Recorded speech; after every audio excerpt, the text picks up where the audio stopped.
Assalamualaikum warahmatullahi wabarakatuh. Perkenalkan, nama saya Rania Anisarina Salsabila dengan NPM 2025-2151157. Di sini saya akan menjelaskan pada bab 8 yang berjudul HAM dan Politik dalam Islam, Perspektif dan Solusinya. HAM Perspektif Barat atau hak asasi universal ada 3, yaitu definisi HAM, prinsip utama, dan pelanggaran HAM. Definisi HAM adalah, menurut Mariam Budiarjo, hak yang melekat sejak lahir itu bersifat universal dan itu tidak akan bisa dapat dicabut oleh siapapun. Prinsip utama adalah kesetaraan, larangan diskriminasi, dan kewajiban negara untuk melindungi hak-hak fundamental warga negara. Pelanggaran HAM itu adalah perbudakan, penyiksaan, diskriminasi ras, gender, agama, dan politik.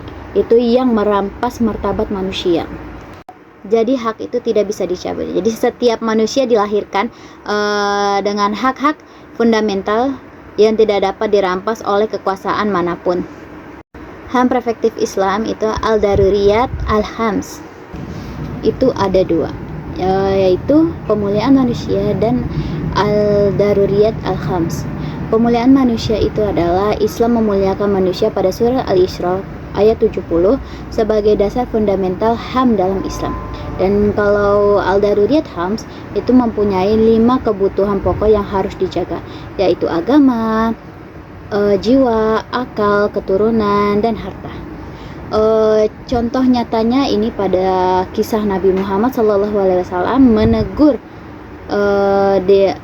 menegur diskriminasi antara Abu Dzar dan Bilal yang untuk menolak rasisme secara tegas. Ada juga ajaran Islam sebagai solusi penegakan HAM. Itu juga seperti pelindung komprehensif, kewajiban negara, dan implementasi nyata. Perlindungan komprehensif Islam mengatur HAM secara penyeluruhan, melindungi hak individu dan kelompok rentan dalam masyarakat. Sedangkan kewajiban negara wajib menegakkan keadilan dan perlindungan hak sesuai syariah dan prinsip manusia universal. Untuk implementasi nyata, larangan diskriminasi perlindungan terhadap perempuan, anak-anak, dan minoritas bukan teori. Keadilan adalah pilar utama Islam. Ada hadis seperti ini: sesungguhnya orang-orang sebelum kalian binasa. Apabila orang terhormat mencuri, kalian biarkan, dan orang lemah mencuri, kalian hukum. Bagian integral kehidupan. Politik dalam Islam bukan suatu yang terpisah, melainkan bagian penting dari kehidupan umat.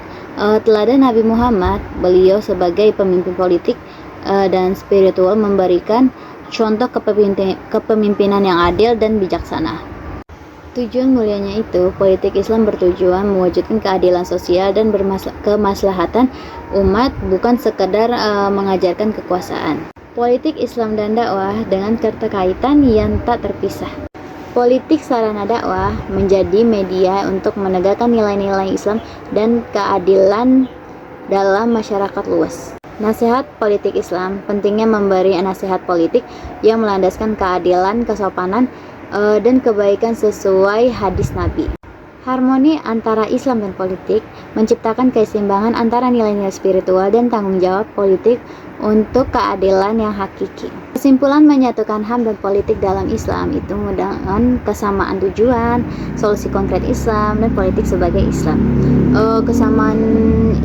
Kesamaan tujuan itu HAM dalam Islam dan Barat sama-sama bertujuan melindungi martabat dan hak-hak fundamental masyarakat atau manusia. Dan solusi konkret Islam itu Islam menawarkan solusi nyata melalui ajaran dan praktik yang telah terbukti menegakkan keadilan.